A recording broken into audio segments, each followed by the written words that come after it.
All right, hello everyone.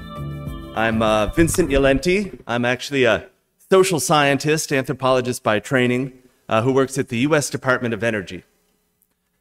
I'm a federal civil servant. I work for DOE headquarters in Washington, D.C. However, I currently work remotely, which means I get to live up here among the redwoods in Humboldt County, a very beautiful place. So today, I'm going to offer a window into some of the progress we've been making towards implementing a consent-based process to site one or more federal consolidated interim storage facilities for spent nuclear fuel. These facilities will pave the way towards the removal of spent nuclear fuel from reactor sites across the country. One relevant site is right here in our wider community. As you may know, it's called the Humboldt Bay Independent Spent Fuel Storage Installation, or an acronym that rolls off the tongue, Humboldt Bay ISFSI. So we'll see how many times I get that right during the talk. So as you may know, it's about 4 miles southeast of Eureka, right next to King Salmon Community. So in this talk, I'll walk you through DOE's national level consent-based siting plan, which I work on. And after that, I'd like to zoom in a bit on how this all relates to the current status of the Humboldt Bay ISFSI right in our community's backyard. So spent nuclear fuel is currently safely and securely stored at 70 sites in more than 30 states across the country.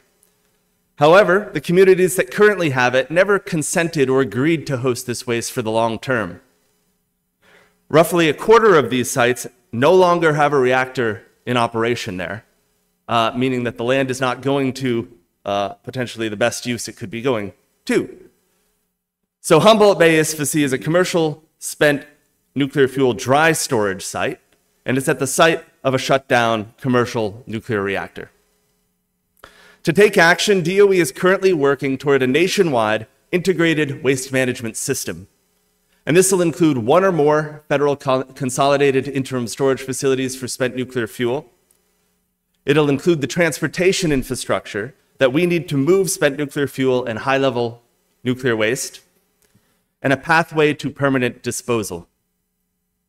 In line with congressional direction and funding, our current focus remains on siting one or more federal consolidated interim storage facilities. However, we're hoping that the lessons we learned from this endeavor that we're currently embarking on can be used to site future other types of spent nuclear fuel facilities, such as a deep geologic repository.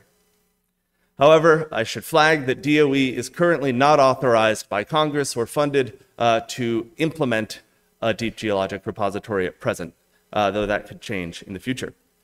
However, an interim storage facility, what we're working on now, has many benefits.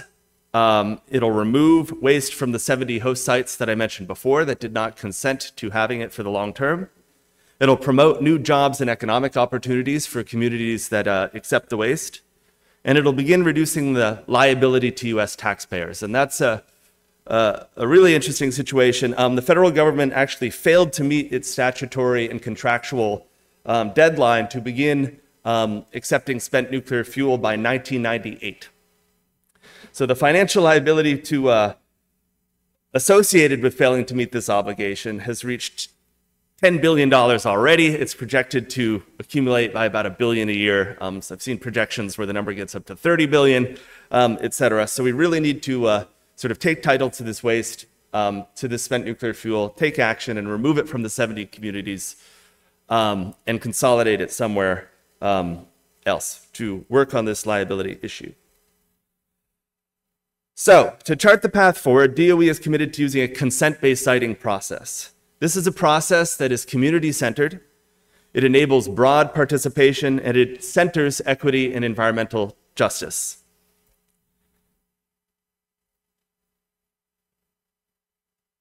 And through a consent-based process, communities can elect to participate in the siting process by working collaboratively through a series of steps and phases with the department. And the department will be the implementing organization building the facility. Each step and phase will help a community determine whether and how hosting a facility is in line with their goals, their values, and their aspirations. Potential outcomes of a consent-based siting process could include a consent-based agreement, which is defined by the community in collaboration with the department, or a determination that, after exploring the option, the community is simply not interested in hosting. And DOE considers both of these to be successful outcomes. Informed consent and informed decision not to take it are both successful outcomes of a siting process, as the Biden-Harris administration is committed to.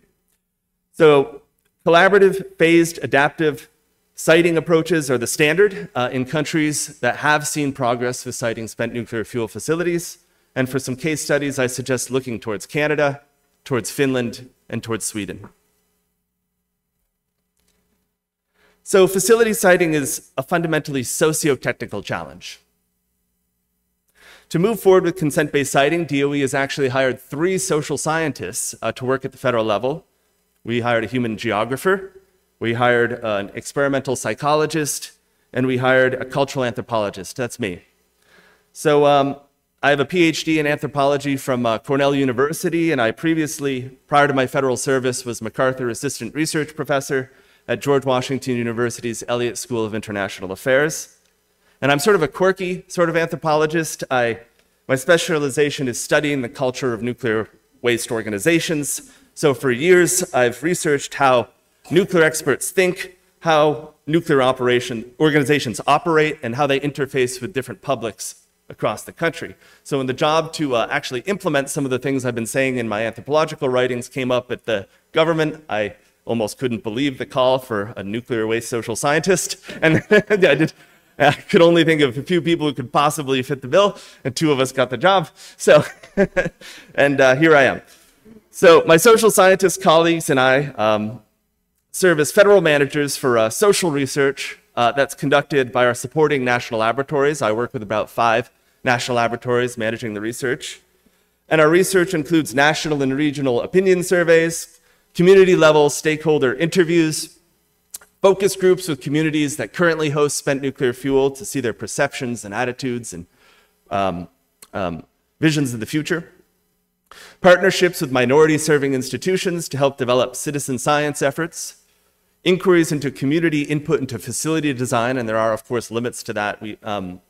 Elements of the safety concept, of course, you can't compromise on. Those are sort of heavily contoured by regulations from NEPA and Nuclear Regulatory Commission, et cetera, but there are community input into design processes that we're looking towards incorporating.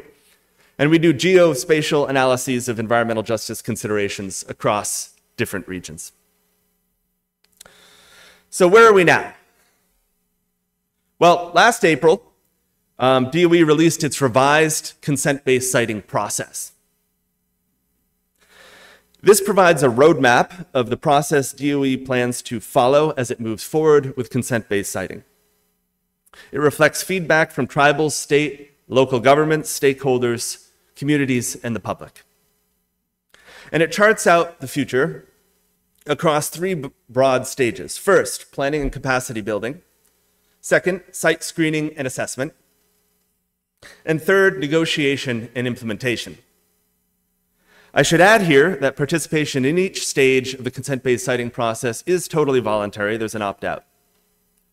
We're currently in stage 1. That means we're spending 2 to 3 years fostering mutual understanding, establishing collaborative partnerships, and laying the foundations for wider-reaching community participation. So this stage is fully about relationship building and building trust with communities, because there is a deficit of trust in the Department of Energy for a number of historical reasons, and we think that we need to spend 2 to 3 years addressing this before we even do the national call for volunteers to start having the conversation. We need to have some tough discussions first, tell those untold stories, listen to them, hear them, process them, have the social scientists analyze them, and then we move forward with the national call for volunteers. So that's stage 2 when the national call comes.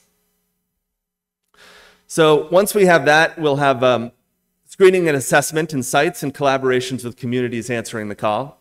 And we'll issue a list of screening and assessment criteria to evaluate whether communities qualify. And subject to congressional appropriations, we hope to have funding opportunities for that as well. Community-led development of criteria to assess social, environmental, and technical attributes. And that's a great time for communities to start negotiating and discussing incentives. And after that, we arrive in stage 3. And that's when potential host communities draft and propose terms and conditions of a consent-based agreement with DOE. And of course, consent is not a one-size-fits-all concept. It means different things to different communities and different people, and communities change over time too. So this can get very complex. So DOE's view is that the meaning of consent in a particular region or potential host community is something that should be negotiated with potential stakeholders, host communities, and appropriate levels of local, tribal, and state government. Upon review of the social, technical, and scientific data, DOE will select one or more sites to host spent nuclear fuel. After the consent-based agreement is signed, the facility is licensed and constructed, it goes into operation, and DOE will work collaboratively with the host communities to ensure our commitments are upheld. With that in mind, let me offer you a window into this planning, capacity building, relationship building stage that I'm currently overseeing at the Department of Energy in partnership with some of my fantastic colleagues. So, in late 2022, DOE issued a $26 million funding opportunity to support this. We ended up funding 12 teams of university, nonprofit, and private sector partners, and their task is to facilitate mutual learning and elicit public feedback about spent nuclear fuel management and the federal consolidated interim storage of spent nuclear fuel. We call these teams collectively the consent-based siting consortia. And each consortium receives roughly $2 million to serve as an engagement, information, and resource hub for communities that are interested in learning more. As you can see on the screen, the awardees are very geographically diverse. This shows the awardees, some of their partners, and some of the communities they've selected in a preliminary way for engagement. So the 12 consortia leads are American Nuclear Society,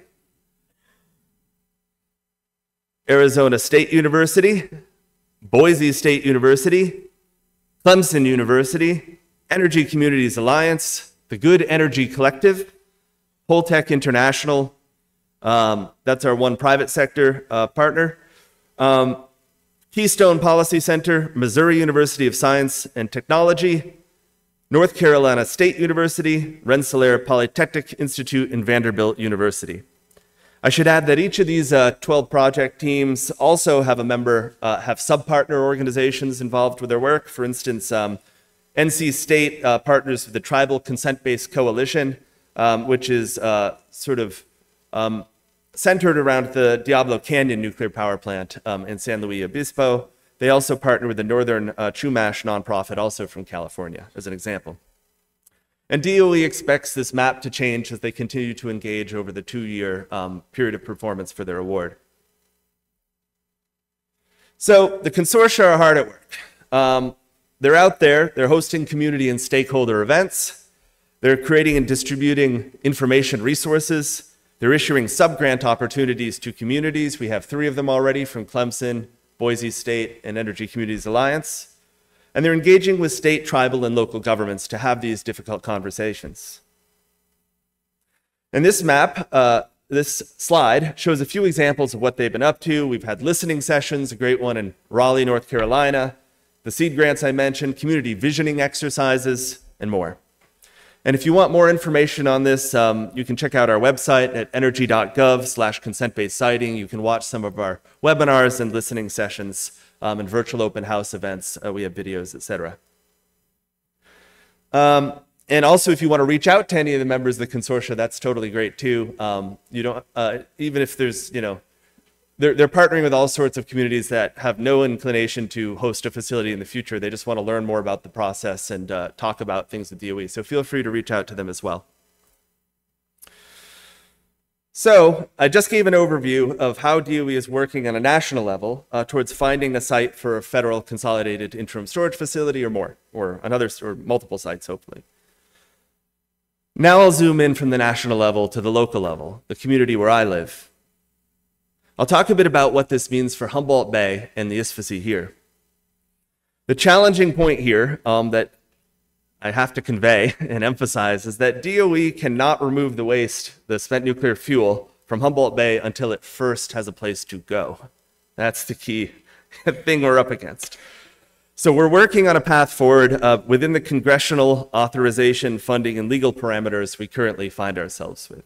If you want to look into the history of the Yucca Mountain Deep Geologic Repository project, that would be an interesting case study, or the history of the Blue Ribbon Commission report that came out on America's nuclear future during the Obama administration. That'd be helpful. So we're pushing forward.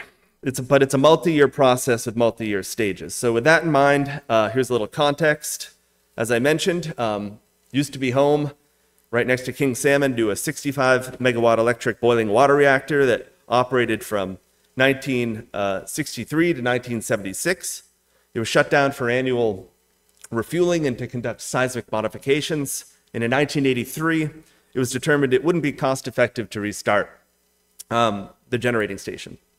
So PG&E announced it would decommission the facility, and the Nuclear Regulatory Commission in '85 put it into possess but not operate status, and then put it into safe store status, which means the facility is kind of upkept and maintained to allow for the safe storage of radiological components for subsequent decontamination to levels necessary to terminate the license, which occurred in 2021, and the site was cleared for unrestricted use, and it was decommissioned.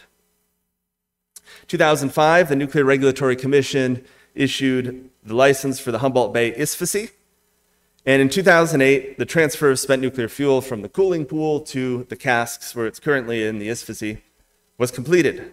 Now holds 5 canisters, 390 spent fuel assemblies in total, and 1 canister contains a different type of waste greater than Class C waste. The system is Holtec's High-Star HB system, HB for Humboldt Bay. That means it's stored in a below-grade vault just below the surface, and you can see what I mean right up there on the screen. It consists of a canister inside an overpack, and it was designed and certified for both storage and transportation when the time comes. And each canister holds up to 80 spent nuclear fuel assemblies from the decommissioned Humboldt Bay. What's that? Well, lately that half-inch to 5/8 of an inch thick. Yeah. But it's half Humboldt. Yeah, well, yeah. It's, well, they're called dual-purpose canisters. We call them at DOA DPCs. Yeah. Yeah. So we call them dual-purpose canisters. It might just be a semantic thing, but they're dual-purpose canisters licensed by the Nuclear Regulatory Commission for storage and transport. And then they would be put in transportation casks, but to be taken to the eventual location. But the overall model, you're correct. It's broadly called dry cask storage. That's what we're doing. It's dry casks. Except they move the canisters instead.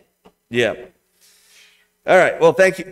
So yeah, I don't want to eat up too much of my time. This would lead to a fascinating, interesting conversation, but I should probably press on here because they held up the 5-minute thing. So anyway, so we have done some work to explore what removing spent nuclear fuel from Humboldt Bay would look like.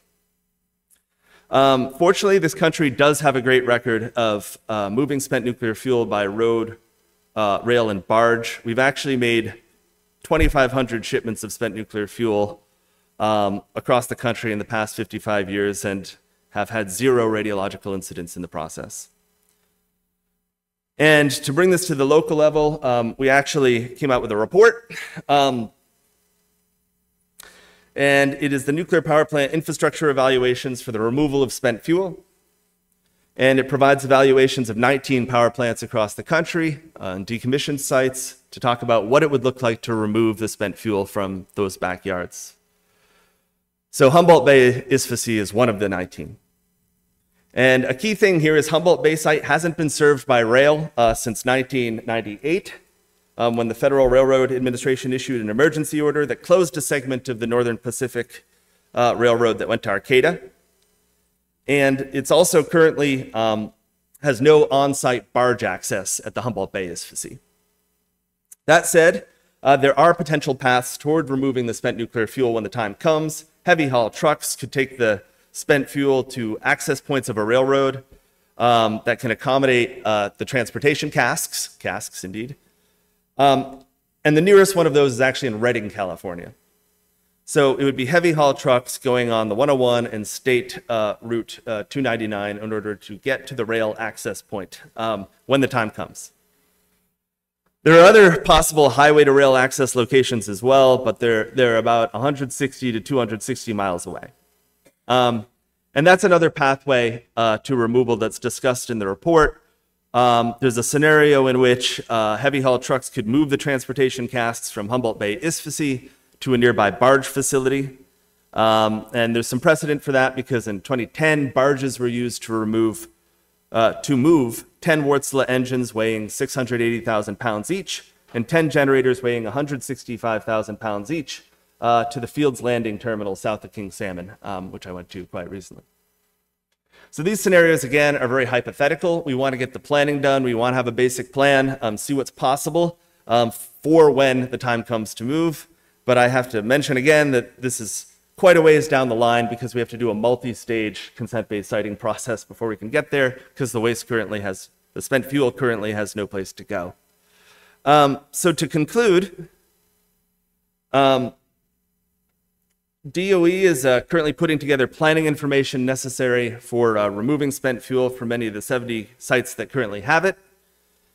And we see our highly participatory, community-centered, and consent-based approach to finding a site to move this to as not only the right thing to do from a justice perspective, but also our best chance for success. We see this as the fastest path toward securing a consent-based agreement with a community that is durable and that can last litigation and political opposition and all the things that can happen. It's kind of a go slow to go fast approach, because if you go too fast and you don't do the participation, you don't listen to input, you don't make it a democratic procedure, you run into trouble down the line. So we're following the example of Finland and Sweden and Canada in that regard. And I should also flag that as we move forward, our process is going to remain adaptive to the findings that our consent-based siting consortia delivered to us, because we're listening to communities right now. And I also appreciate feedback from public engagements like this one. So if you see me around lunch or would like to ask questions, I'm here. I'll give you my card and my email address, and I'm happy to follow up. But that's all for now. I think I ate up my time, and thank you very much for having me.